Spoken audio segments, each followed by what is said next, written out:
as suas linhas de pesquisa, neste caso. Então, a faculdade achou melhor perceber a cada membro, a cada pesquisador da sua faculdade, o que realmente anda a pesquisar, quais são os seus projetos, quais são os artigos publicados, quais são os trabalhos de conclusão de curso. Então, aqui pode apresentar um desses documentos, desde o momento que sejam documentos científicos. Então, já tivemos o primeiro seminário com o Gimo Daniel Mazembe, o segundo seminário com o professor Dr. Manecas. Então, hoje teremos o nosso seminário com o professor Dr. Lusitano. Falar um pouco, digo um pouco porque não vai falar tudo, ele faz muita coisa, mas vamos querer ouvir um pouco de uma parte das suas pesquisas. Então, eu vou devolver a palavra ao moderador da sessão.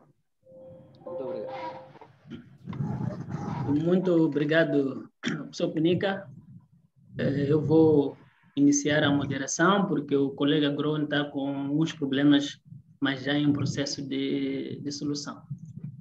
Então, conforme já vinha se falando, o nosso orador é o Domingos Lusitano Pierre Macuvel, que ele é natural da província de Gaza, Moçambique.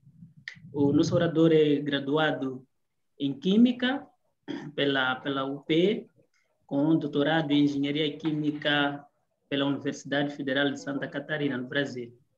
E ele é mestre em Química e Biotecnologia. Ele é assistente, ou seja, é professor auxiliar da Universidade de Extensão de Niassa. Tem uma larga experiência em Química Orgânica, Ecologia Química aplicada ao controle biológico de insectos, praga na agricultura e Ciência e Engenharia de Materiais. Neste momento, ele é pesquisador pós-doutoral no Laboratório de Materiais e Computação Científica, no programa de pós-graduação em Engenharia Química da Universidade Federal de Santa Catarina. Ele ou seja, já tem mais de 23 artigos científicos publicados em revistas internacionais de grande ou de alto impacto. E já publicou capítulos de livros e já participou em vários congressos internacionais. E é de destacar que ele foi convidado no ano passado para participar, né, na grande premiação de Nobel. Então, feito a breve apresentação do nosso orador, vou convidar o professor Dr. Domingos Lusitano para fazer a apresentação do seu trabalho. E lembrar que tem 30 minutos para fazer a apresentação e mais 30 minutos para podermos interagir. Aos participantes, durante a apresentação, quem queira colocar uma pergunta no chat, pode o fazer, mas assim que o orador também terminar, teremos espaço para as apresentações orais das nossas preocupações. Dito isso, convido o professor Lusitano. Obrigado, Rodolfo, pela oportunidade aqui que me está me dando para apresentar esse trabalho. Vou aqui tentar compartilhar a tela aqui.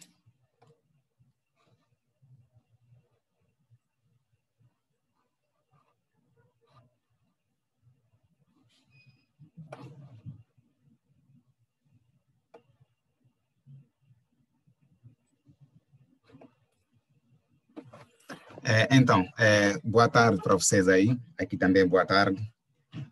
Quero agradecer a oportunidade que estou tendo para apresentar esse trabalho, agradecer à Universidade de Rovuma, à Faculdade de Ciências Naturais e Matemática por criar esse espaço de interação entre os docentes e a comunidade no geral.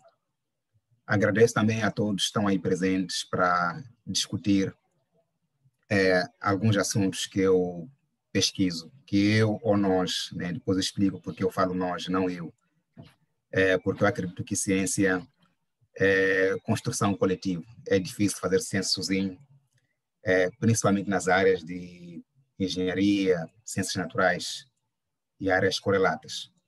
Bom, o tópico dessa apresentação é materiais para aplicações biomédicas e ambientais, uma abordagem multidisciplinar. Antes de focar nesse ponto, eu começo aqui com uma expressão que a ciência é para todos, né? Mas, na verdade, nós sabemos que nem todos têm condições de fazer a ciência. Então, até um certo ponto, por causa dessas dificuldades que as pessoas têm, sejam sociais, econômicas, entre outros, acaba não sendo ciência para todos, acaba sendo ciência para um grupo de pessoas que têm essas condições. Às vezes, eu costumo dizer que muitos não têm oportunidades e acabam abortando essas ideias e ideais. Então, as desigualdades sociais acabam impactando, de certa forma, o avanço científico. Se todo mundo tivesse condições mínimas para viver, acredito que teremos muita gente fazendo ciência e contribuindo para o avanço científico. Porque hoje estamos aqui a discutir ciência, mas tem crianças, jovens, adultos, que não têm o que comer, que estão tentando lutar para não morrer no dia seguinte.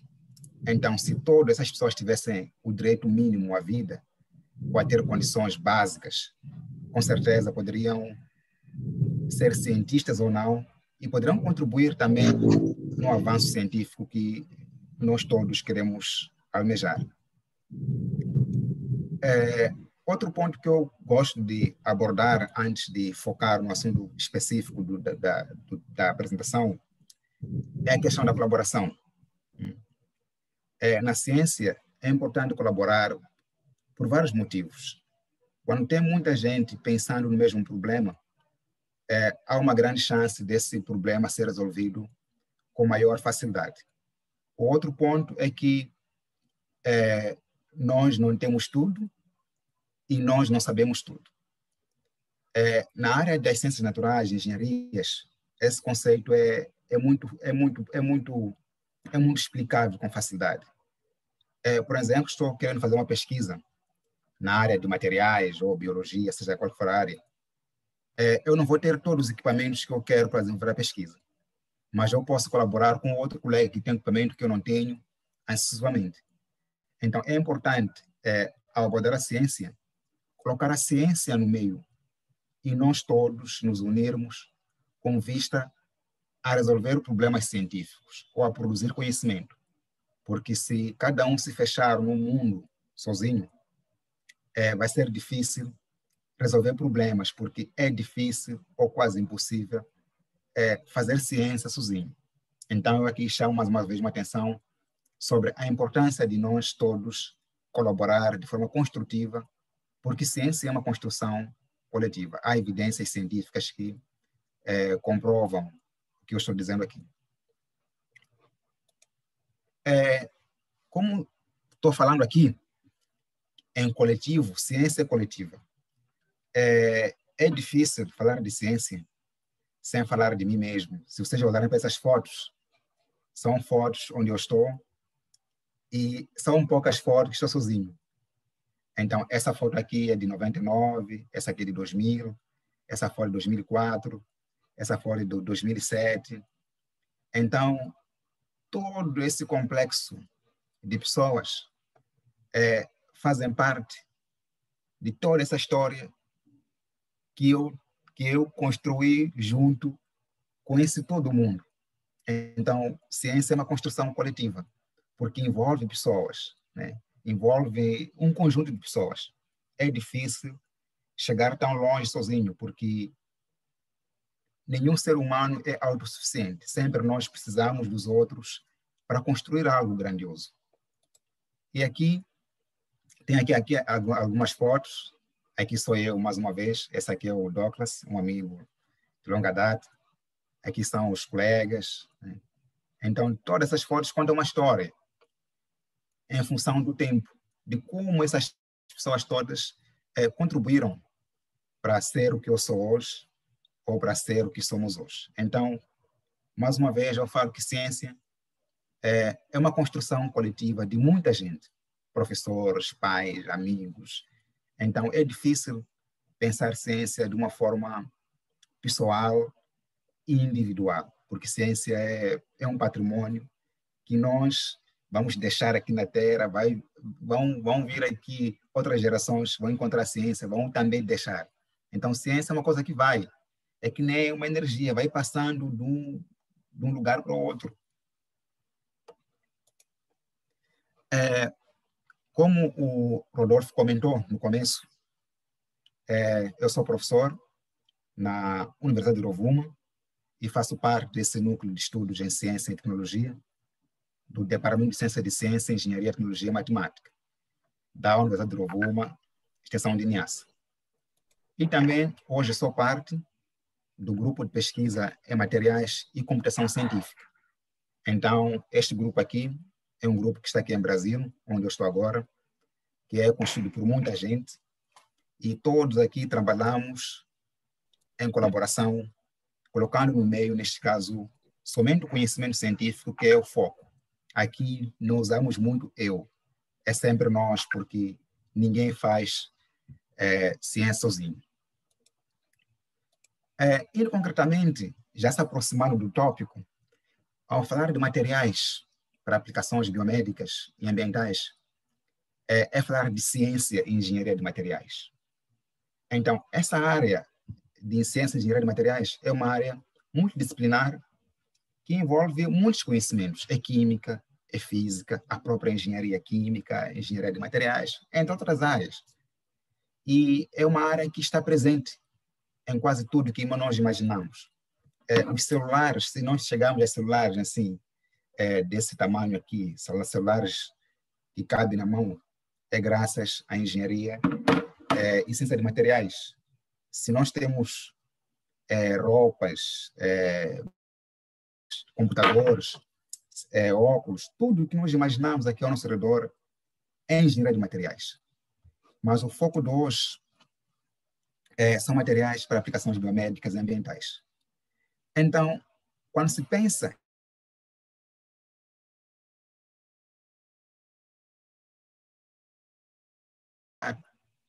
em responder algumas perguntas, que perguntas você responde? Você responde a pergunta do tipo: qual é o tamanho de partículas que estou a produzir? Qual é o formato? Se é uma esfera ou se é um bastão? Qual é a composição? Qual é a química de superfície? Então, para responder essas perguntas todas, aí entramos num tópico chamado caracterização de materiais. Então, são várias técnicas que são usadas para estudar ou caracterizar materiais, desde microscopia, espectroscopia, entre outras técnicas. Então, é só uma visão mais geral. Indo para a aplicação biomédica, que é o foco da minha pesquisa, quando se fala de aplicações biomédicas, na verdade, falamos de biomateriais. Biomateriais são materiais que podem ser usados para substituir ou reparar tecidos em falta. Então, podem ser de origem natural ou sintetizados em laboratório, e são capazes de interagir com o corpo humano. Então, aqui nós temos várias possibilidades de aplicação de biomateriais, desde os dentes, desde o quadril, o joelho, juntas, ligações, entre outras aplicações. Então, esses biomateriais podem ser usados nessa parte aqui. Então, aqui eu destaco os biomateriais mais usados para substituição total ou parcial das articulações, né? Eu destaquei aqui o quadril, né? E destaco também aqui o joelho, né? Por quê? É a área que eu pesquiso atualmente. Então, alguns deles básicos, quando se fala de pesquisa em biomateriais, é uma área muito vasta, multidisciplinar, que envolve química, física, ciências de materiais, biologia. Então, quando se pensa em desenvolver um biomaterial para uma aplicação concreta, primeiro é produzir o biomaterial, fazer ensaios, caracterizar, saber se esse material é tóxico ou não, aí você faz ensaios de toxicidade, fazer uma engenharia, dar a forma ao material, fazer os ensaios pré-clínicos ou clínicos em animais e passar por uma agência de regulação para ver se os seus dados são fiáveis, podem ser reproduzidos. E depois dessa regulação, tem a parte final, que é a comercialização e uma aplicação clínica concreta, quando já chega, neste caso, ao mercado, aos hospitais para serem usados. Então, esse processo aqui é um processo que demora muito. Pode levar anos, 10 anos, 20 anos. Né? Ou pode-se chegar aqui, na pré-clínica, descobrir que o material que você está desenvolvendo não pode avançar. Aí você volta de novo para a pesquisa, modifica alguma coisa para que esse material seja compatível, neste caso, com os tecidos humanos. Né? Então, é um processo complexo, que pode levar anos, 10 anos ou mais. Né? Então, agora vamos abordar um problema específico, que é o problema específico que estamos tentando resolver. A pesquisa que estou desenvolvendo aqui, na verdade, é para substituição total ou parcial das articulações. Aqui eu tenho um esqueleto, né? Aqui tenho, essa aqui é o joelho, essa é uma articulação saudável. Então, esta aqui é uma articulação doente. Então, na maior parte dos casos, quando a articulação do joelho, vou dar um exemplo do joelho, neste caso, começa a ter problemas por algum motivo, ou osteoartrite ou artrose, a primeira intervenção é usando medicamentos, né, para aliviar a dor. Mas chega uma certa fase em que nenhum medicamento funciona. Então, depois de uma análise severa, o ortopedista ou o cirurgião recomenda uma cirurgia para remover, neste caso, a região danificada e substituir, neste caso, por uma prótese ou por um implante. Então, é aí que entra a pesquisa que estamos desenvolvendo aqui. Estamos basicamente desenvolvendo este material aqui, do meio, que é a parte do polímero. Né? Então, esse material aqui é feito de polietileno de ultra alto peso molecular. Então, esse polietileno de ultra alto peso molecular é considerado padrão de ouro nessas aplicações. Mas ele tem alguns problemas. A longo prazo, ele começa a sofrer um desgaste e também o seu modo de elasticidade, que é o modo de Young, é baixo. E, como consequência, pode-se perder o implante, ter que trocar o implante depois de implantar. E, durante a revisão, há um risco grande de infecção que pode causar uma rejeição ao fazer uma segunda, neste caso, cirurgia. Então, o que se faz hoje em dia? Há várias possibilidades de tratar o polímero. Pode-se fazer uma reticulação com radiação gama. Então, a radiação gama basicamente consiste em irradiar a molécula, ou a macromolécula, o polímero, neste caso aqui, por uma radiação gama de uma certa dose. E aqui consegue-se gerar radicais nas duas cadeias. Então, no passo a seguir, pode haver uma recombinação. Então, aqui é possível, sim, gerar um polímero material com uma taxa de desgaste reduzida, mas ainda tem alguns desafios a serem resolvidos. A outra possibilidade é pegar o polímero e juntar com outro material. Pode ser uma cerâmica, pode ser o grafeno, pode ser óxido de zinco, enfim. Com vista, neste caso, a melhorar as propriedades, sejam elas mecânicas e tribológicas. Mas de todos esses possíveis reforços, o mais interessante, na verdade, é a hidroxapatita.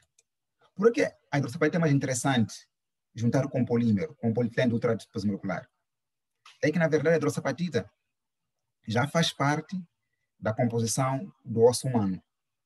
Então, estaremos a usar, neste caso, pegar o polímero e juntar com um material que o próprio organismo já reconhece. Então, nós podemos ganhar, neste caso, com uma fácil bioatividade.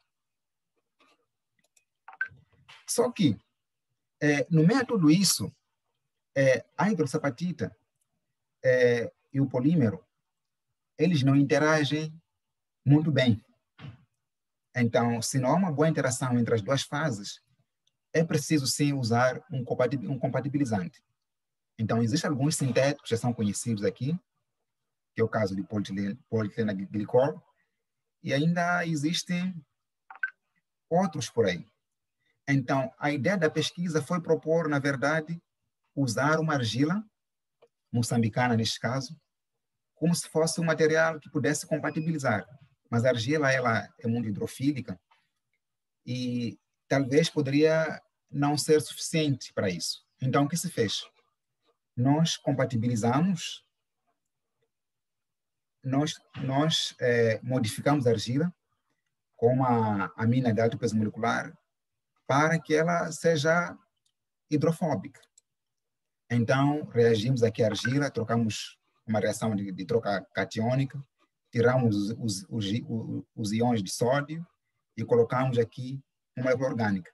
Então, essa estrutura aqui conseguiu preservar as hidroxilas, mas também tem uma cadeia apolar no meio, o que vai facilitar uma boa compatibilização com o polímero. Então, no meio a isso,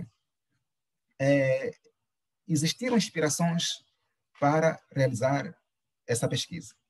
Uma das inspirações para essa pesquisa são as práticas das comunidades, né? Eu cresci em Xaixá, em Gaza, sempre ouvia pessoas construindo casas com argila, né? Pegavam argila. Eu via que a argila, uma vez que você molha, ela cola, né? E também há registros históricos na antiga Grécia, no Egito, já há evidências históricas do uso de argilas para fins de saúde. Então, outra inspiração que ajudou a realizar esse trabalho, envolve muita gente, na verdade, que eu faço questão de colocar aqui as fotos. O primeiro trabalho que eu apresentei usando argila foi em 2010, na Beira. Então, o trabalho que eu apresentei na Beira era para estudar a potencialidade das argilas para remover metais pesados na água de consumo público e de fluidos industriais. Então, apresentei o trabalho lá, usando argila, mas não para fins biomédicos. E na volta, voltamos de carro. Nessa viagem estava a Aida, o professor Bocuto, o Oscar, o Helder, que não estava lá na viagem, mas também estava lá. Então, fomos conversando sobre o assunto. Claro, não chegamos a citar a parte biomédica, mas a conversa que nós tivemos durante a viagem foi uma conversa muito enriquecedora, que eles talvez nem notaram que estavam, naquele momento, a me ajudar a ter uma inspiração de como fazer o trabalho. Eles fizeram muitas perguntas, porque eles nem são da área de química, por exemplo. Mas eles fizeram muitas perguntas de curiosidade que, quando eu tive a oportunidade de fazer o doutorado, eu pensei nessas perguntas e acabaram fazendo parte dessa inspiração. Então, como é de praxis, né, não se faz nenhuma pesquisa sem ver o que tem na literatura. Então, nós entramos na literatura científica para ver o que tinha sobre a argila. Vimos que tinha muitos trabalhos científicos que faziam a aplicação da argila na engenharia de tecido ósseo, mas nenhum usava o polietileno para essa aplicação que nós queríamos. Então, quando nós encontramos esses artigos na literatura, ficamos com mais esperança, porque já tínhamos por onde começar. Não era assim uma inovação do zero, era uma inovação que tinha uma base. Porque não é difícil fazer uma inovação partindo do zero. Sempre pesquisas novas, nós partimos de algum lugar.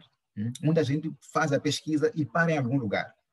Então, quando nós achamos esses artigos todos, ficamos bem motivados a continuar. E aí, lá para 2017, conseguimos publicar esse artigo aqui, que é um artigo de revisão de literatura, para provar que, na verdade, o que nós queremos provar, o que nós queremos propor, ninguém tinha proposto antes, ninguém tinha proposto antes, ou ninguém tinha feito antes. Então, esse artigo científico aqui foi publicado em 2017. Na altura, eu tinha dificuldades sérias de inglês e tive que pedir ajuda a alguém que está aqui nessa live, que é uma poça. Uma poça foi meu aluno lá na Beira, mas agora ele faz doutorado lá na África do Sul, que acabamos ficando parceiros. Então, ele sempre me ajuda no inglês e outros debates científicos, aqui também da mesma área que eu pesquiso. Então, aproveito também esse momento para prestar essa homenagem a esse meu ex-aluno, agora colega de área científica e amigo. Então, depois de toda essa situação toda, o próximo passo é entrar no laboratório e fazer as coisas funcionarem. Nós tínhamos uma teoria de como é que as coisas iam poder ser. Então, para nós, a argila organofílica poderia ser um compatibilizante do polímero e da hidrossapatita. Então, nós imaginamos uma série de coisas antes de fazer experimento. Olha, já que o polímero é apolar, poderia interagir facilmente com a parte apolar da bentonita, que é a amina que nós colocamos. Mas, ao mesmo tempo, já que não desativamos as hidroxilas da argila, poderia haver uma interação por ponto de hidrogênio com a hidrossapatita. Então, tudo isso nós teorizamos. Mas agora, como fazer as coisas funcionarem no laboratório?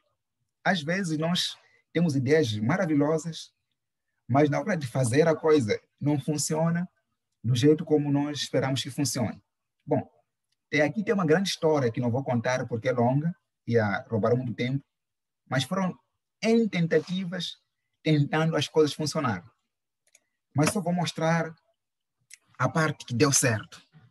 Então, depois de tantas tentativas, nós conseguimos notar que para conseguir produzir, neste caso, o nosso compósito de polímero, hidrossapatita e bentonita organofílica, primeiro tínhamos que misturar os três num moinho comum e depois fazer uma mistura aqui num becker com álcool, etanol, e depois levar essa mistura para um moinho planetário de alta energia, para conseguir fazer com que se misturem. Então, depois, para produzir os corpos de prova, aplicamos aqui a moldagem por compressão a quente e conseguimos produzir o nosso compósito. Então, esse compósito todo foi avaliado a parte mecânica, a parte tribológica, que é o desgaste. Nós vimos que, na verdade, a introdução da bentonita e da hidrossapatita melhora, de fato, o desgaste. E ainda descobrimos que esse material é bioativo, que na sua superfície consegue fazer crescer, neste caso, cristais de fosfato, de apatita. Então, nós conseguimos provar tudo isso com base nessas micrografias aqui que estou mostrando, que é microscopia eletrônica de varredura. E ainda mostramos que esses cristais vão aumentando ao longo do tempo. Qual é o significado prático disso? Essa é uma solução chamada SBF, que é fluido simulado, que tem a mesma composição que os fluidos corporais. Então, se você coloca o material dentro desse fluido, essa solução que tem a mesma composição que um fluido corporal, se crescerem cristais na superfície, é um indicativo de que esse material é bioativo. Então, depois disso, nós fizemos um ensaio de adesão plaquetária, que a gente extraiu as plaquetas do sangue humano, para ver como é que esse material se comportava em relação às plaquetas humanas. E aí fomos vendo que o nosso material, com 10% da bentonita organofílica, ele tinha um estado de agregação, as plaquetas não se aderiam. Conforme vocês estão a ver aqui, tem muita plaqueta aderida aqui na superfície, mas aqui há uma tendência de uma diminuição das plaquetas. O que isso significa? É que, na verdade, um biomaterial, na verdade, deve, para essa aplicação, não deve induzir uma grande adesão plaquetária. Deve manter as plaquetas separadas, porque esse processo aqui é danoso para o organismo, né? Então, nós provamos que o nosso material induz uma pouca adesão plaquetária. Isso tem uma importância bem interessante, porque para você evitar, no material já comercial, tem que tratar a superfície ou heparinizar, como a heparina, e é caro. Então, nosso material, mesmo sem a heparina, já mostra uma tendência de inibir, neste caso, a adesão plaquetária, a adesão e agregação das plaquetas. E aí, esse aqui é o artigo científico que nós publicamos, relatando esse feito inédito, e mostramos que, de fato, a bentonita organofílica consegue melhorar a interface entre o polietileno e a hidroxapatita, e mostramos que há uma esperança em relação a esse material, né? E agora, no pós-doc, aqui os resultados todos que eu mostrei são resultados referentes ao meu doutoramento. E agora no pós-doc é uma continuação. E temos já resultados aqui, que não tenho as imagens, não coloquei aqui porque o trabalho ainda não foi publicado em revista científica, porque faltam alguns resultados, mas há uma tendência de vermos coisas boas. Por exemplo, ensaio de citotoxicidade com fibroblastos, que são células humanas, mostramos que o material não é tóxico a uma certa concentração, e também mostramos que, ao adicionar, em vez de micropartículas de hidroxapatita, colocando nanopartículas, que são partículas de dimensões menores, chegamos a um resultado interessante. Outra pesquisa que faz parte do nosso grupo aqui do laboratório é com a mulala. Eu acho que muita gente conhece aqui a mulala. A mulala é uma planta típica de Moçambique, na zona sul existe, e também há pouco tempo descobrimos também existe em Niassa essa planta. Essa planta aqui é muito usada para limpar os dentes. As comunidades rurais nas cidades usam para limpar os dentes. Todo mundo sabe disso. Então, o que nós fizemos aqui no laboratório, aqui em Brasil, usamos a mulala para produzir nanomateriais. Nanomateriais são materiais com tamanho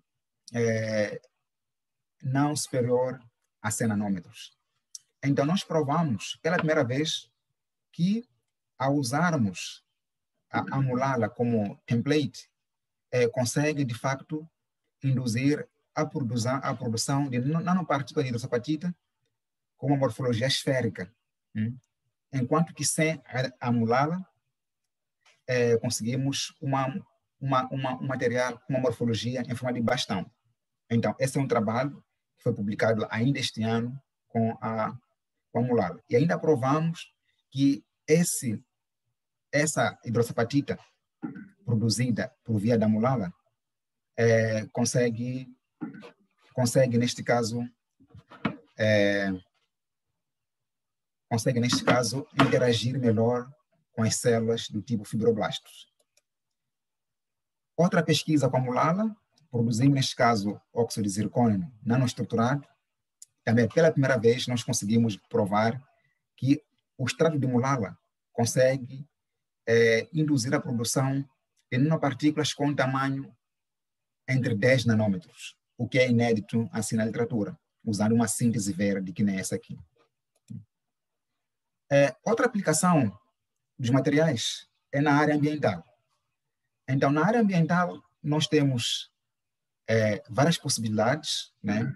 Desde a remoção de contaminantes no meio aquoso, até a degradação delas, remoção de micotoxinas, nanofertilizantes, controle de pragas. Então, esses materiais podem ser usados também na área ambiental. A ambiental eu misturo com a parte da agricultura, porque, na verdade, ao pensar numa agricultura hoje em dia, é pensar numa agricultura sustentável, que não polua muito. Então, a ciência e a engenharia de materiais pode fornecer insumos que podem reduzir, neste caso, os efeitos adversos do uso massivo, por exemplo, de pesticidas sintéticos.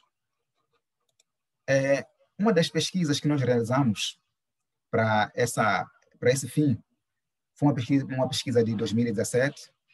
Nessa pesquisa, nós provamos que a argila, de novo, consegue absorver a aflatoxina, que é uma micotoxina, na verdade, produzida por um fungo. Então, essas toxinas ocorrem muito em grãos armazenados, entre outros. Então, se nós tratarmos esses grãos como argila, nós podemos, de facto, remover essas toxinas que não são benéficas para a saúde de seres humanos, assim como animais. A outra pesquisa que nós realizamos aqui foi para remover, neste caso, a tetraciclina, que é um fármaco, na verdade, que aparece hoje em dia na água. Então, é um contaminante emergente que não era considerado na altura. Então, nós produzimos um nanocompósito com polietileno e conseguimos provar que esse compósito pode remover na água, né, esses materiais. Essa é a mesma pesquisa que eu comentei anteriormente. E tem outras pesquisas na área de sensores também, que realizamos aqui para fins ambientais. E aqui tem outras pesquisas que não vou comentar todas elas, mas só vou aqui mostrar, caso alguém se interesse, depois eu passo. E, como corolário a todas essas pesquisas aqui, o nosso grupo de pesquisa aqui, aqui em Brasil foi distinguido, né? Como eu sempre digo, pesquisa científica é construção coletiva. Nessa matéria que eu estou mostrando aqui, estou eu só na foto, mas, na verdade, não se faz ciência sozinho. Temos um grupo de mais de 10 pessoas que contribuem na produção de conhecimento. Então, a ideia dessa distinção foi selecionar cerca de 500 jovens abaixo de 35 anos, que são considerados os mais brilhantes do planeta, de acordo com as suas classificações lá, para participar de um evento que reúne vencedores de prêmio Nobel. Então, é um evento que já vem desde 70 anos, que tem como objetivo reunir os mais velhos, que são os cientistas já com prêmio Nobel, com nós, os mais novos, para conseguirmos interagir com eles e trocar experiências de modo a não desistirmos com a ciência, para dar seguimento ao trabalho que eles já vinham realizando. Bom, para terminar, sem terminar, eu sempre pergunto, e tem mais, né? Mas com certeza ainda falta muito. E aí eu digo que existem motivos para ter esperança, né? Como dizia Samora Machel, a luta continua. A luta continua para nós conseguirmos ter condições melhores de pesquisa. A luta continua para termos melhores condições para todo mundo. A luta continua contra a pobreza, contra a fome e contra outras coisas. E aqui vou prestar aqui algumas homenagens a alguns colegas da Unirovuma, que recentemente ocuparam, neste caso, os holofotes pelas suas pesquisas que vêm desenvolvendo.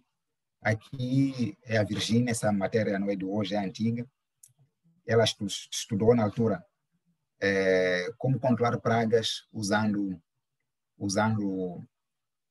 modificando a adubação, que acabou sendo matéria lá na universidade onde ela estudava.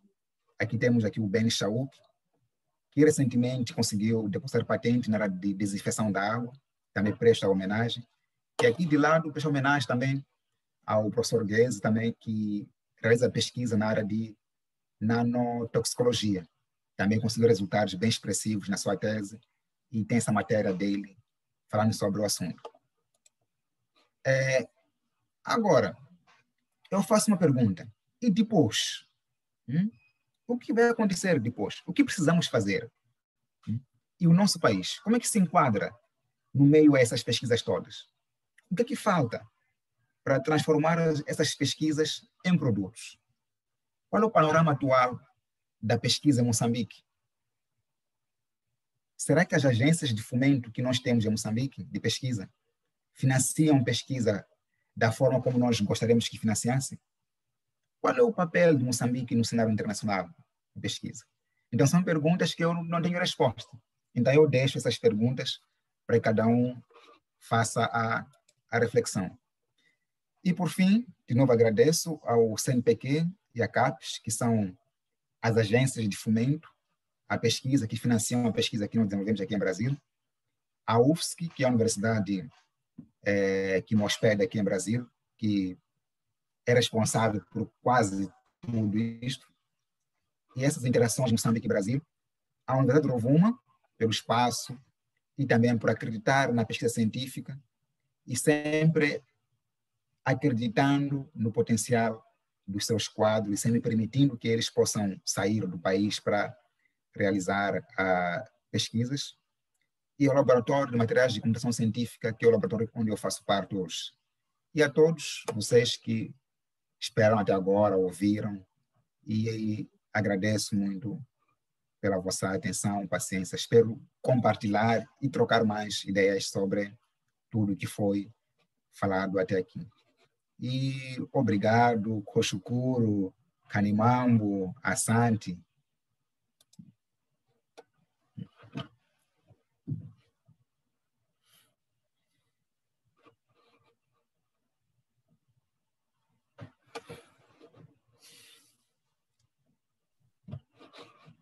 Groen?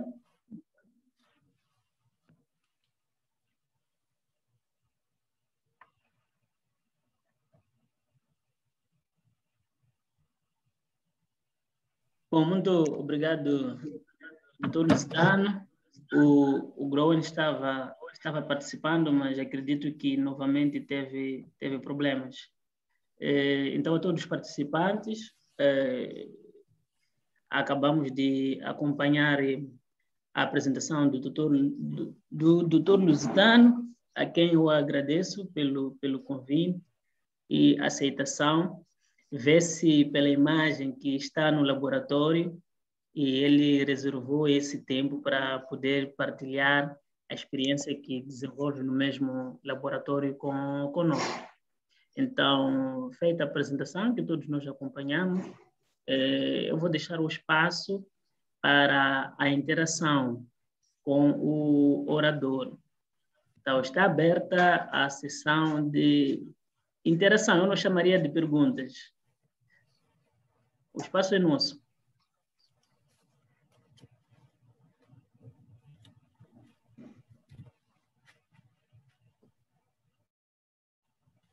Acho que neste momento, quem quiser usar da palavra é só ligar o seu microfone ou levantar a mão.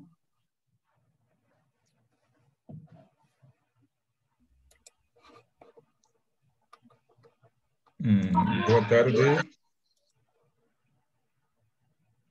Boa tarde. Sim, aqui sou Maurício, diretamente de Espanha. Queria agradecer de modo especial ao meu colega, doutor Domingos, pelo trabalho que ele apresentou. De verdade, é muito interessante ver a forma como ele apresenta as coisas, desde as nossas raízes, usando os mesmos produtos que nós temos dentro daquilo que é a nossa realidade natural. Então, o trabalho como ele ha colocado, me desculpe que o português agora foge um pouco, mas de alguma forma, da forma como ele ha colocado a sua exposição, dá a entender no conceito de que a experiência daquilo que é a pesquisa, de tudo que ele já é apresentado, nos leva a entender uma outra forma de concepção naquilo que é a nossa realidade em geral.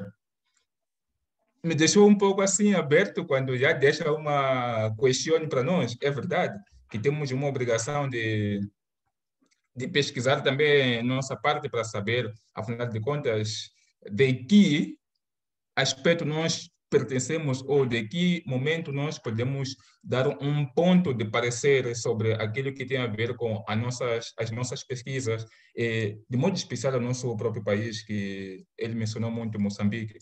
E não tenho assim uma questão particular diretamente para ele, mas só mesmo para dar os meus agradecimentos pelo o que ele nos já iluminado nesse dia de hoje.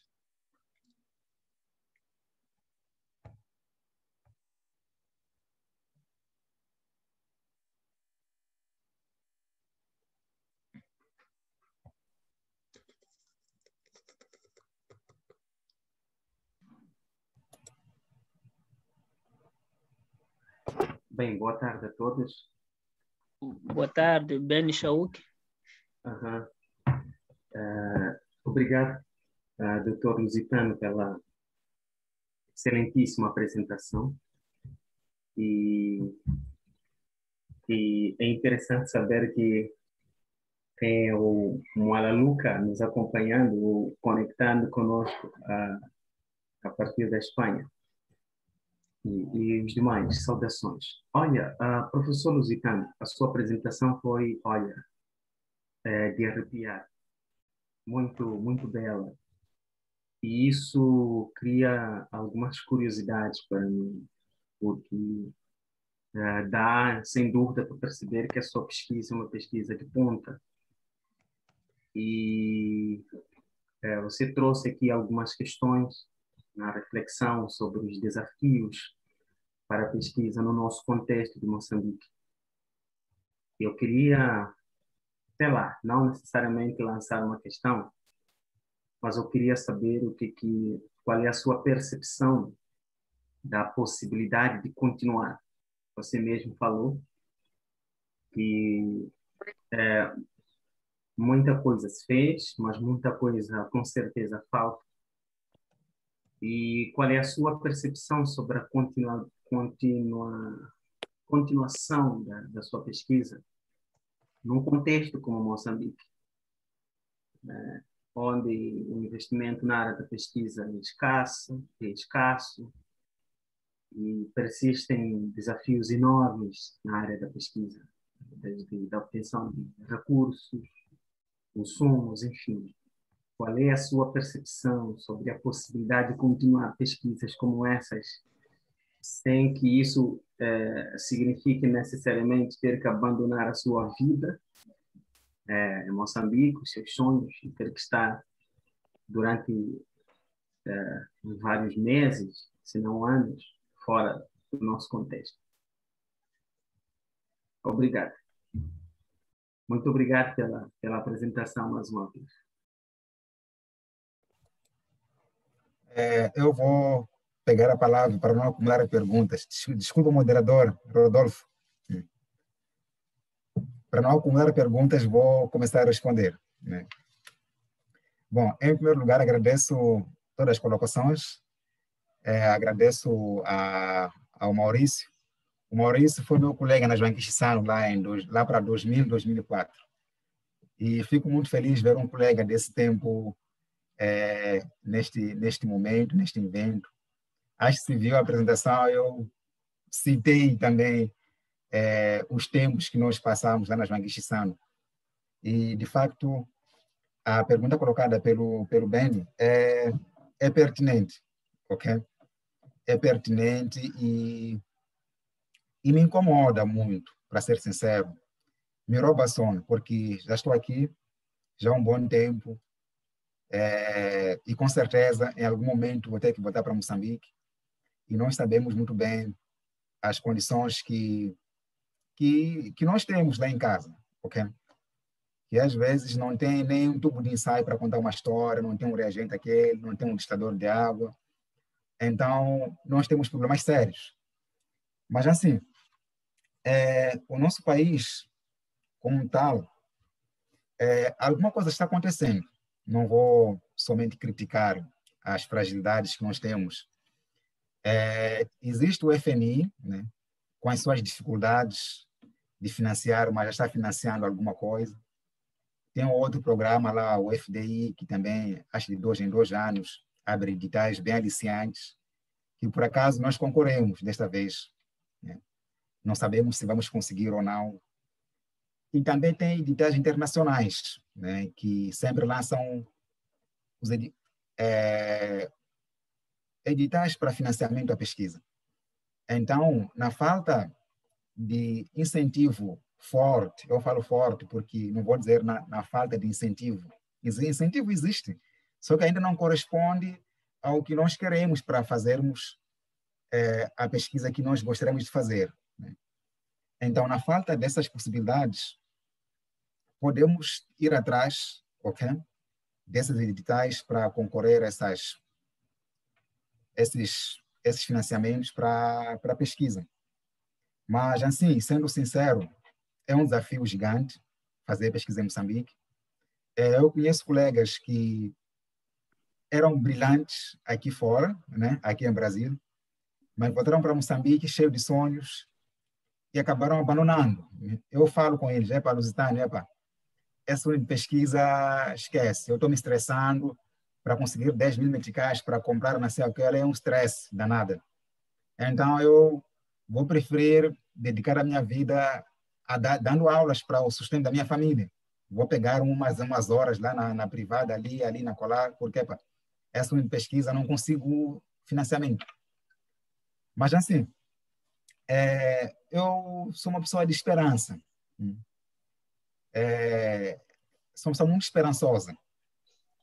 Para quem me conhece, para quem convive comigo, talvez sabe que eu sou um sonhador, não desisto fácil de alguma de pesquisa. Então, eu acho que quando voltarmos, podemos brigar. Podemos brigar e lutar até onde der, né? O Grom ainda voltou há pouco tempo, não conseguiu entrar na internet, também precisamos de uma internet estável, ok? Então, hoje não conseguiu entrar na internet. Internet já é um stress para começar, que é o básico para conseguir fazer pesquisa na internet. Então, nossa internet já não é lá grande coisa. Então, temos muitos desafios, mas o apelo que eu deixo é que temos que ser insistentes. Temos que ser insistentes, colaborar entre nós. Por exemplo, a Niassa tem algumas instituições que têm muitos equipamentos que não usam. Se você aproximar com uma boa conversinha ali, alguns cedem. Até vou citar aqui o Instagrário, tem sido um parceiro bem aberto. O Instituto Agrário também lá, de formação, não de pesquisa. A Escola Agrária também tem nos apoiado em muita coisa. Então, acho que o segredo é conversar com carinho, e conseguimos colaborar e fazer alguma coisa. Eu acho que o nosso país, como um país, a nossa independência não tem nem 100 anos, acho que nem 50 anos tem. Samora não está me trair. Então, a nossa sorte, estamos a crescer numa era tecnológica. Então, talvez podemos não seguir os mesmos passos que os outros seguiram. Talvez podemos chegar numa ponta daqui a pouco, mas isso aí tem que mudar muita coisa, desde política, governação, uma série de coisas tem que mudar lá dentro, né? Para que se olhe para a ciência com carinho, né? Porque hoje em dia a ciência, a universidade está meio sucateada, porque não acontece o que nós gostaríamos que acontecesse, ok? Mas aí não vamos desistir, porque o país é nosso. Eu costumo falar assim off que o Moçambique que nós queremos só vai ser possível com a nossa luta. Não haverá nenhum europeu ou norte-americano para salvar os moçambicanos. Se nós, os moçambicanos, não tomar as rédeas e lutar pelo que nós queremos, vai ser difícil chegar distante, vai ser difícil. Então, o que eu termino falando, temos que ter esperança, paciência, insistir mais um pouco. Um dia as coisas vão acontecer, mas precisamos fazer alguma coisa. Obrigado. Parabéns, professor Lusitano. Boa noite para Moçambique, são 18h10.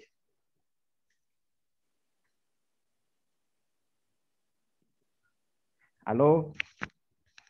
Oi, Aldomir. Boa noite, tudo bem?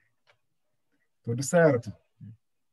Olha, excelente apresentação, bastante motivadora, principalmente para todos nós que estamos nesse fórum. Certeza que temos noção do que é pesquisar fora do país e dentro do país. Há algumas coisas, há muita coisa que eu fui anotando aqui, algumas vou lhe perguntar em off, porque o tempo já se foi, mas eu gostei bastante, principalmente o uso da mulala para tratar situações um pouco mais top, como se diz, né? Na gíria comum, na ciência. Parabéns, parabéns. Mas o que está a acontecer com os pesquisadores moçambicanos é o seguinte. Não sei se eu estarei a falar a mais ou demais. A gente tem deficiência de 3 conceitos. Alô? Alô? Alô? Sim, pode falar, continua. Sim, o que tem acontecido conosco, em particular, nós moçambicanos, é justamente quando pesquisar, por que pesquisar, o que pesquisar. Essas três questões, dificilmente a gente faz quando quer avançar na produção do nosso conhecimento. Talvez porque a nossa dificuldade em aquisição de e-mails nos torna muito sensíveis, nosso grau de certeza baixa muito, em função do que é nosso conhecimento mesmo. Se for a ver, nas nossas faculdades agora, no nosso departamento, estamos a introduzir cursos que realmente nós não temos noção daquilo que o professor Luciano falou, preparação do pessoal. Nós corremos atrás de querer responder demandas que, certeza, não estamos preparados para essas. O Estado também, quando percebe que você que quer produzir essa ciência não está preparado, dificilmente o Estado pode te apoiar. Mas eu tenho certeza que existem muitas instituições aqui com problemas para resolver. Custa a gente chegar, o que falta é a gente chegar e dizer, olha, eu sou formado nesta área, tenho saídas nesta área, eu posso vos ajudar a resolver este problema. Certeza que nenhum de nós aqui foi ao município, por exemplo, ter com o presidente do município, dizer que, olha, dá aquele problema, eu posso te ajudar a resolver com esta e outra saída. Para tal, em troca, vou precisar disto. Isso está a faltar muito para nós pesquisadores. Nós vamos, voltamos, nos focamos na faculdade, começamos a querer asfixiar o fundo da universidade, porque tem que me dar aquilo, porque tem que me dar o papel, porque tem que me dar a internet. E só para saber que nossas faculdades não têm o suficiente para nos dar, para fazer ciência, ao nível que a gente pensa que vai fazer, como aprendeu além fronteira. Não sei se falei demais, mas em todo caso, estás de parabéns.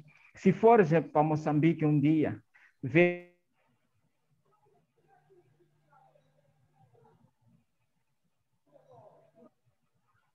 bem visto assim como é visto além fronteira.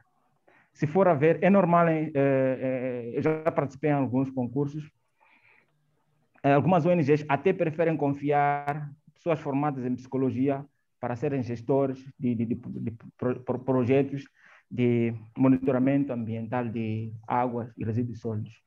Essas ONGs que andam por aí. Mas temos pessoas capacitadas, potenciadas. Mas por quê? Eles trazem um know-how do exterior, em que fazer ciência precisa carregar um monte de instrumentos que eles não conseguem. Após que uma pessoa formada em psicologia, ok, queres saber sobre o monitoramento ambiental, não sei o que, tá bom, vamos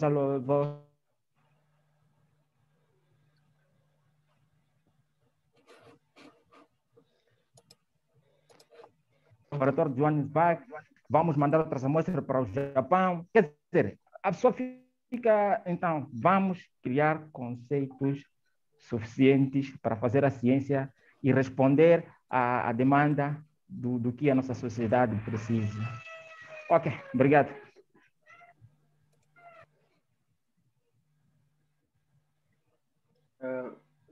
Não sei se posso falar. O professor Luciano está para responder? Por favor. Foi uma boa aula. Todos nós gostamos da aula. Ela já esperávamos que íamos gostar. E, pelo visto, foi mesmo interessante.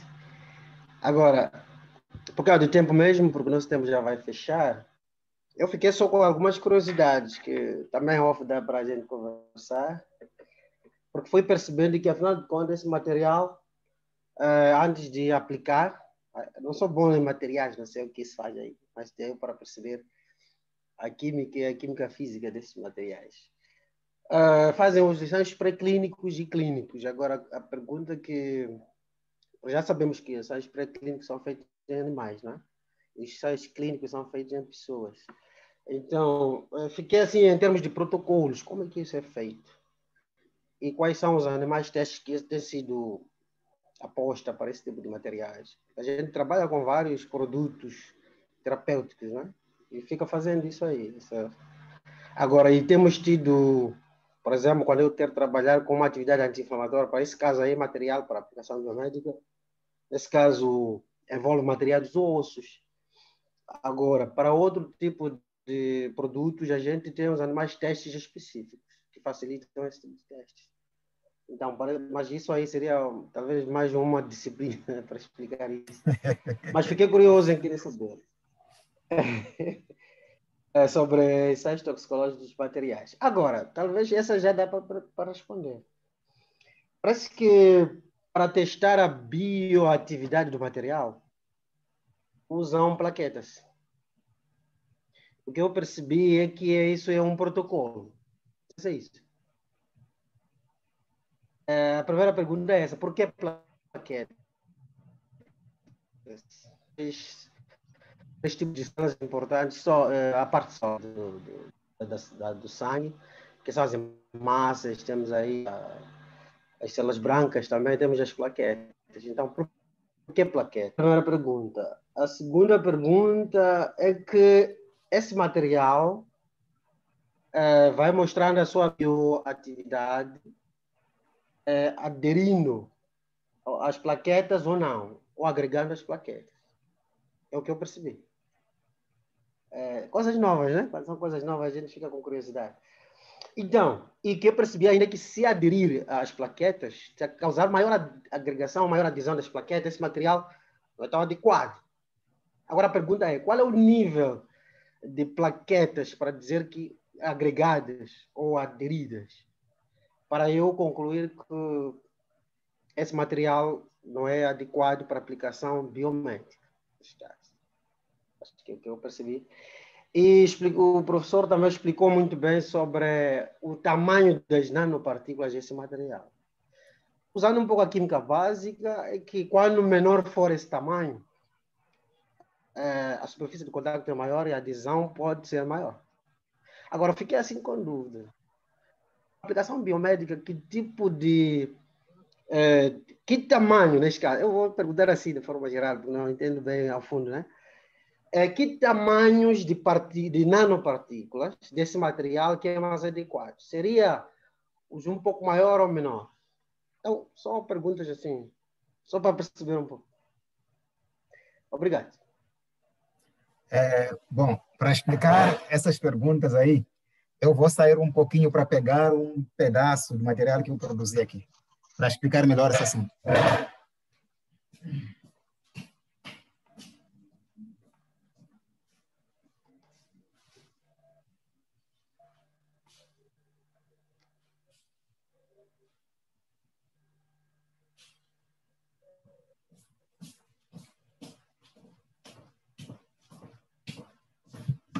Bom, pronto, voltei. Então, é assim. Primeiro vou comentar redundância, o comentário do Aldomir. De fato, ele colocou aqui questões bem pertinentes, são observações que talvez não precisem de respostas, é só agregar, neste caso, ao debate. Bom, o professor Kunika fez perguntas bem interessantes e difíceis de responder, mas eu vou tentar responder todas. Assim, o ensaio de plaquetas não é um ensaio para bioatividade, para começar. Essa é a primeira pergunta. O ensaio de bioatividade, que indica a bioatividade que nós realizamos, é o ensaio de SBF. Em que consiste esse ensaio? Aqui eu tenho aqui um becker, ok? Nesse SBF, colocamos uma solução salina com uma concentração idêntica aos fluidos corporais dentro do organismo, em termos de concentração. Então, se nós mergulhamos o material por um certo tempo e depois de algum tempo descobrimos que na sua superfície tem uns cristais da apatita, podemos concluir que esse material tem uma certa bioatividade. E tem muitos poréns sobre o assunto, porque há materiais que, na verdade, tiveram cristais na superfície, mas ao testar com células como osteoblastos e fibroblastos, não promoveram nenhum crescimento ou proliferação dessas células. Mas é um teste bem válido, que tem uma certa margem, uma margem acima de 90% de certeza. Então, esse aí é o ensaio de bioatividade que nós realizamos. Isso há uns 3 anos atrás, na hora do doutorado. Agora, por que nós usamos as plaquetas? O ensaio das plaquetas, que chama-se de hemocompatibilidade, para ver se o material é compatível com o sangue. Então, nós preferimos as plaquetas. Por quê? As plaquetas, eles intermediam um processo muito complicado. Primeiro, eles aderem, ok? Tem uma bioquímica complicada ali que não vou explicar. Primeiro, aderem na superfície, depois agregam. Então, essa agregação, como um todo, pode causar trombos. E esses trombos são um problema. Então, um biomaterial, na verdade, para essa aplicação, o que eles fazem? Eles tratam com uma molécula chamada heparina para evitar que ocorra essa agregação de plaquetas. Então, o nosso material, o que nós vimos é o seguinte, é que quando tinha 10% da bentonita organofílica, aderiram menos as plaquetas e ainda agregaram bem menos. Acho que dá para mostrar aqui essa imagem para explicar melhor o que eu estou falando aqui. Share. Dá para mostrar aqui.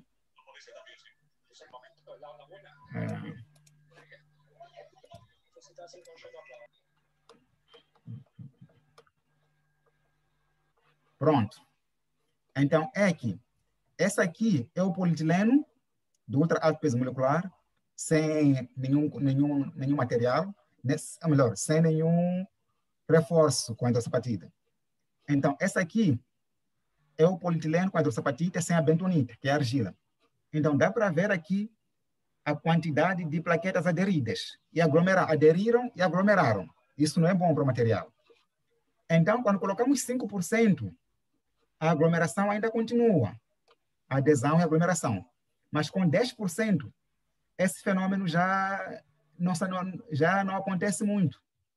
Então, essa baixa aglomeração e adesão é muito boa para esse tipo de materiais. Por quê? Vamos supor, depois de desenvolver o material, tem que tratar a superfície para evitar aquele fenômeno ali que nós vimos ali, que é a heparina. Então, se o material em si só já consegue inibir até um certo ponto essa aglomeração, isso é bom, porque isso implicaria gastar pouca heparina para tratar a superfície, para evitar aquele fenômeno ali. Então, sob um ponto de vista econômico, isso é interessante, sabe? Porque o material em si já tem propriedades que permitem aquela baixa adesão e aglomeração das plaquetas. Então, esse é o ponto. Agora, no doutorado, a parte de ensaios biológicos que eu fiz é o que eu comentei ali. Mas ainda faltam outros ensaios. É por isso que agora no pós-doc conseguimos fazer um ensaio já com células, como fibroblastos. E nós vimos que o material não é citotóxico. Agora estão em andamento os ensaios com osteoblastos. Osteoblastos são células típicas de ossos, são células ósseas, para ver como é que esse material vai interagir com esse tipo específico de células. Outro ponto que perguntou é sobre nanopartículas. Nanopartículas, eu tenho aqui algumas. Não sei se consegue ver aqui. São aqui as nanopartículas que eu tenho aqui. Quando eu faço isso aqui, quando eu faço um ensaio celular com esse tipo de materiais, em pó, nano, é diferente de usar nanopartículas aqui. Aqui também tem nanopartículas. Mas a sua ação aqui não é ação em pó, é uma ação no material. Por que eu prefiro nanopartícula aqui?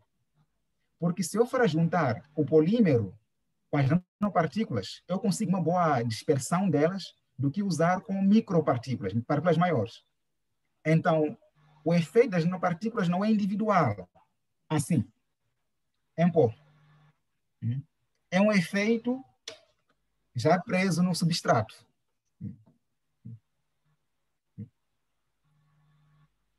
Então, essa aqui é a grande diferença. A pergunta que você colocou sobre os ensaios clínicos, pelo que eu pude ler, porque ainda não chegamos nessa fase de fazer os ensaios clínicos, estamos ainda na parte in vitro, não começamos os ensaios animais, porque ainda precisamos terminar toda essa parte para ver o comportamento do biomaterial em relação às células, para depois passar para lá, os pré-clínicos lá com os animais. Pelo que eu tenho visto em artigos científicos, geralmente eles usam camundongos numa primeira fase. E depois avançam para um mamífero de alto porte. Eu vi uma pesquisa há pouco tempo, lá na Unesp, na Faculdade de Medicina, acho que é em Ribeirão Preto. Eles produziram material parecido. A diferença é que eles, em vez de usar o polímero que estão a usar, usaram grafeno. E testaram em cavalos. E os resultados deles foram tão excelentes que nós estamos pensando também em testar o grafeno em vez do polímero. Porque o polímero nós sabemos que tem suas implicações ambientais, assim. Por depois de usar, pode gerar microplásticos ao longo do tempo, né? Então, pensar no grafeno pode ser interessante também. Mas, por enquanto, estamos no nosso polímero, porque para as aplicações que nós estamos a trabalhar aqui, esse polietileno de ultra alto peso molecular continua sendo o padrão de ouro para essa aplicação. Então, vamos insistir nesse polímero. Talvez mais tarde podemos desviar o caminho para o grafeno. Para o grafeno é o material do momento. É o material do momento. E lá na Ribeirão Preto conseguiram usar.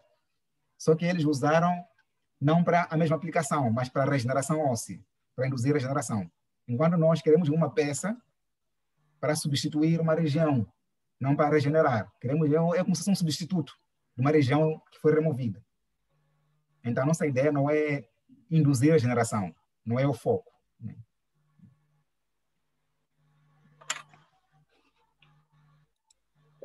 Muito bem, muito obrigado. E, então, se eu entendi, vocês já estão a desenvolver a matéria-prima, então, neste caso. Exato. Ok, muito obrigado, professor Luciano.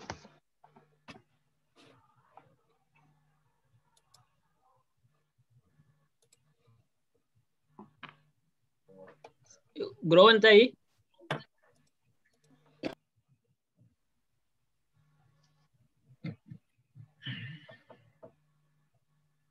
Sim, boa tarde. Sim, boa tarde. Sim. Ultimamente consegui, como estava a falar o professor Luciano, muito boa tarde a todos os colegas. Estava aqui oscilando, entrava, saía depois do sistema de rede. Mas acompanhei atentamente quase todo. Quando estava ligado ao computador e ao telefone, nos dois sistemas, um sempre fornecia, outro não. Queremos primeiro agradecer ao professor pela grande aula que nos deu, e foi uma informação muito exaustiva, muito rica e nos ajudou a perceber muita coisa. Eu fiquei totalmente assim entusiasmado de ouvir a aplicação da Mulala, que foi um dado adquirido. Talvez eu vou procurar saber como funcionou isso. Foi uma experiência muito boa e vou procurar na publicação que fez do website aí, da LZF. E agradecer a todas as perguntas que foram dadas, colegas, a equipe organizadora da faculdade, a equipe que estava por detrás de todo o professor Rodolfo, o professor Pinica e os outros, e a todos os participantes de diferentes lugares, diferentes faculdades, talvez diferentes áreas de conhecimento. Queríamos reiterar mais uma vez o nosso muito obrigado. E vou passar de novo a palavra ao Dr. Rodolfo para as possíveis considerações do evento.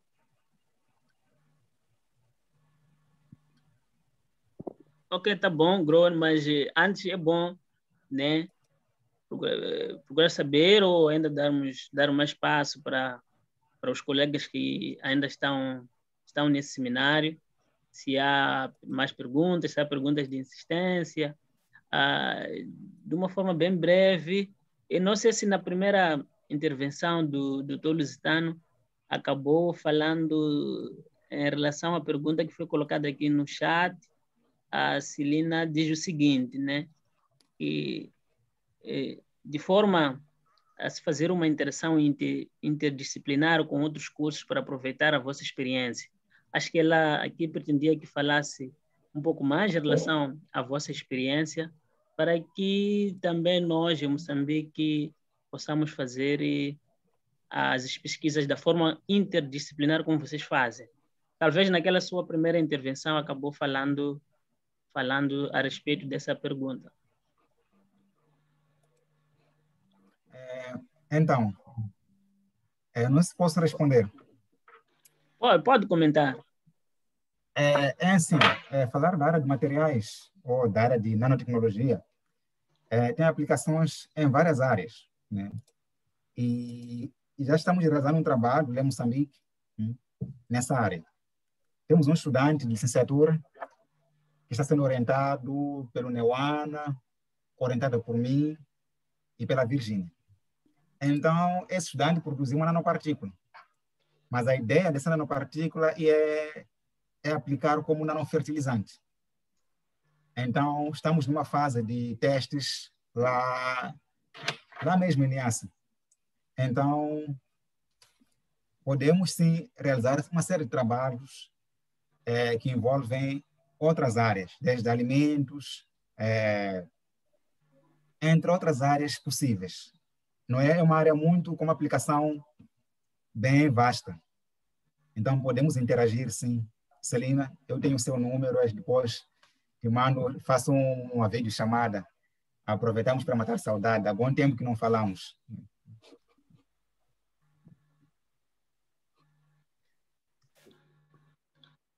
Ok.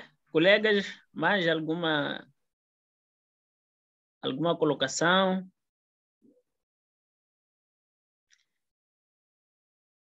Estamos 3 minutos depois das 18h30.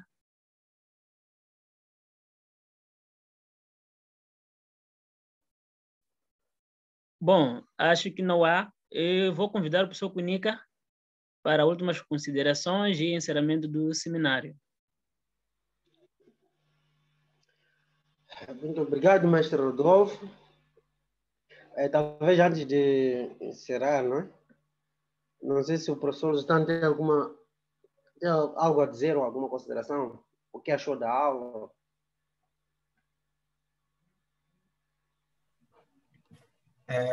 Bom, em primeiro lugar, quero agradecer de novo pela oportunidade que a faculdade me deu para compartilhar e aprender um pouco ou um pouco mais sobre o assunto.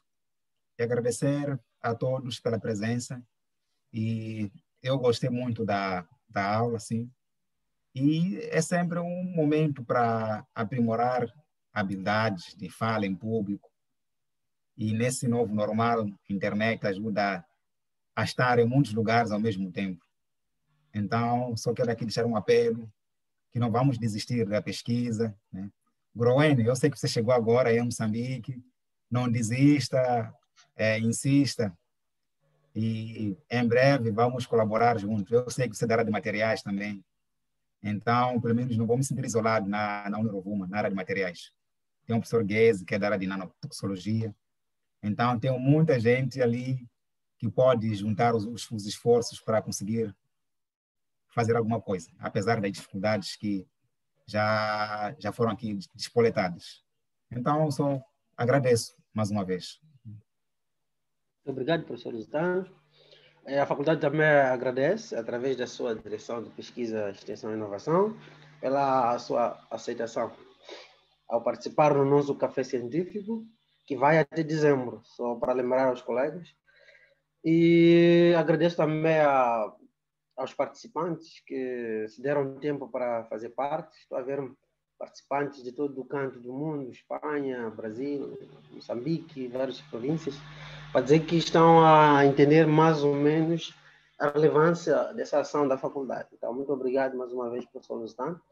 E informar que o nosso próximo café, neste caso, nosso próximo ciclo de seminário, será na primeira quinzena de julho. Só que ainda não decidimos o mês e a aula será com o mestre Norberto Palange. Então, muito obrigado e até a próxima.